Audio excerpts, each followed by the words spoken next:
Chief minister Umar साहब है और डिप्टी सीएम जो है सुनील शर्मा साहब है। दोनों पार्टियां वो ड्रामाबाजी करते हैं। भाई यहाँ सरकार नेशनल कॉन्फ्रेंस और बीजेपी की है, डबल कंट्रोल है यहाँ पे। डेली वेजर्स के मुद्दे पर आज दोबारा सदन में हंगामा हुआ। बीजेपी ने वॉकआउट किया और पीछे से सरकार ने 2 बिल और 1 डिमांड को पास करवा दिया। हमारे साथ पीडीपी के कुपवाड़ा से विधायक हैं मीर फयाज। मीर साहब, कैसे देखते हैं आप डेली वेजर के मुद्दे को? सबसे पहले देखिए, जहाँ तक आज आपने जो अभी फरमाया कि सदन में हंगामा हुआ, बिल्कुल सही बात है, हंगामा हुआ। पहले बीजेपी उठी कि उन्होंने कहा कि डेली वेजर्स का मसला हल कीजिए। फिर उसके बाद में नेशनल कॉन्फ्रेंस के बंदे उठे, उन्होंने कहा कि स्पीकर साहब ने कहा कि गवर्नमेंट ने कमेटी तश्कील दी है। लेकिन अगर आप देखेंगे कि जब हमारी गवर्नमेंट थी पीडीपी की और बीजेपी की, उस वक्त एक एसआरओ बना, एक कमेटी बनी, यही ब्यूरोक्रेट्स थे, वो रिपोर्ट इनके सामने है। अब उन्हीं ब्यूरोक्रेट्स की आप एक और कमेटी बना रहे हैं। मीर साहब, क्या हो रहा है कि हाँ, वही तो पूछना चाह रहा हूँ कि क्यों हर सरकार अगली सरकार पर कमेटियों पर डाल रही है? वही तो मैं उठा तो मैंने कहा ये ड्रामाबाजी आप बंद कीजिए। हमने उस वक्त शुरुआत भी की थी, उस वक्त गवर्नमेंट ने जब हमने वो एसआरओ बनाया था तो रेगुलराइज की शुरुआत भी हुई थी टेलीविजन्स की। लेकिन बदकिस्मती से बीजेपी ने उस वक्त जो पता नहीं, इनको उस वक्त भी यही था कि ये टेलीविजन जो है ये परमानेंट नहीं होने चाहिए या बाकी, इन्होंने हमारा सपोर्ट वापस ले लिया और सरकार गिर गई। 20 साल से ये जो डेली वेजर के मुद्दे पर सरकार गिरी थी। मैं मानता हूँ ये भी, क्योंकि आज आप देख लीजिए, जहां तक नेशनल कॉन्फ्रेंस का सवाल है, पिछले 20 साल से इन्हीं लोगों ने लगाए थे पहले ये, और यही इन्हीं लोगों ने इनको तरसाया और आज यही लोग कमेटी बना रहे हैं। यार, जब आपको सब कहानी पता है, बीजेपी को भी और इनको भी, इन्हीं ब्यूरोक्रेट्स की कमेटी थी। आज आप दोनों पार्टियां, बड़ी उम्मीद से लोगों ने आपको वोट दिए, 80 सीटें आपके पास दो पार्टियों के पास है, एक ही सरकार यहाँ पे है, एक ही सरकार दिल्ली में है, डुअल कंट्रोल है। असल में ये ए टीम और बी टीम है।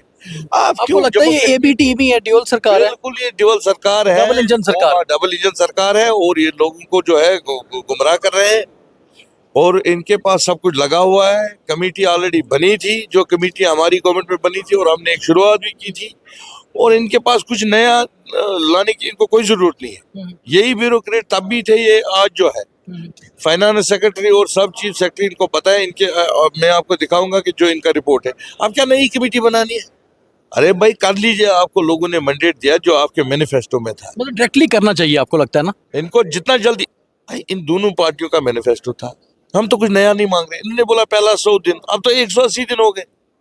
अब ये ऐसे ही हाउस में उठाकर कैमरे में बस वो एक उस साइड में देखता है, एक इस साइड में देखता है। दोनों पार्टियां वो ड्रामाबाजी करते हैं। भाई यहाँ सरकार नेशनल कॉन्फ्रेंस और बीजेपी की है, डबल कंट्रोल है यहाँ पे।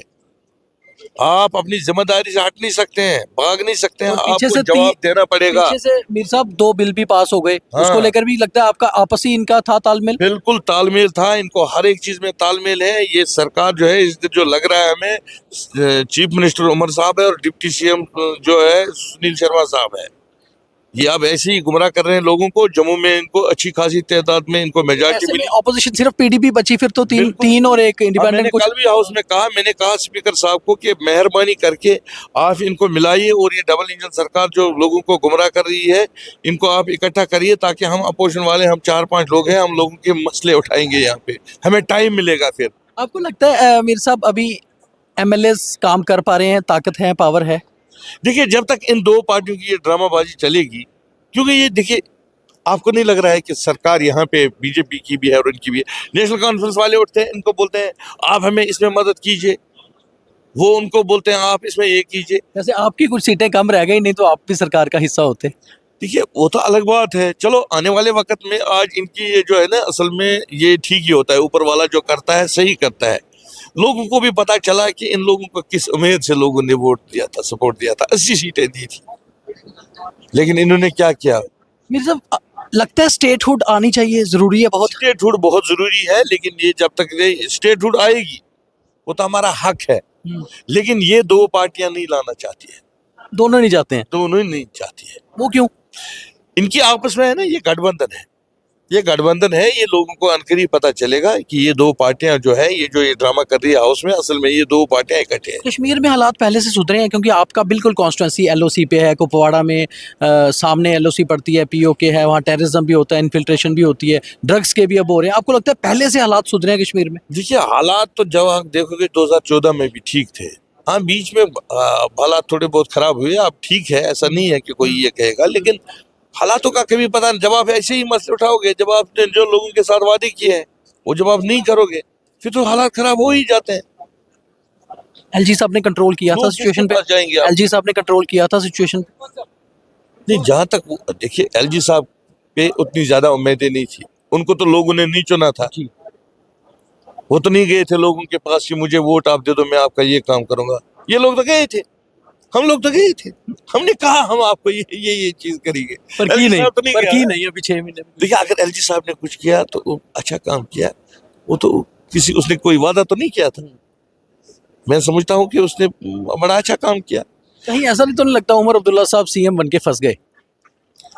वो उसको पता होगा, मैं तो नहीं कह सकता हूँ। लेकिन जब उनको पता था, उनको कबल अज वक्त पता था, आपको अगर याद होगा, उन्होंने खुद कहा था, मैं कहाँ इस यूनियन टेरिटरी में कल सीएम बनूंगा, फिर मैं एलजी साहब के पास अपना चपड़ासी तब्दील करने के लिए जाऊंगा। उसको ये सब कुछ पता था। इसीलिए मैं बोलता हूँ कि ये दो जो है डबल इंजन सरकार है। तो जम्मू कश्मीर में डबल इंजन सरकार है, ऐसा कहना मीर फयाज साहब का, पीडीपी के विधायक हैं, और साफ तौर पे ये कह रहे हैं कि जम्मू कश्मीर में बीजेपी और पीडीपी मिलकर चल रही है, जिसमें जनता के लिए दिक्कत हो रही है और इसलिए काम नहीं हो पा रहे हैं। दीपक खजूरिया, द न्यूज़ रूम 24 आवाज़, जम्मू।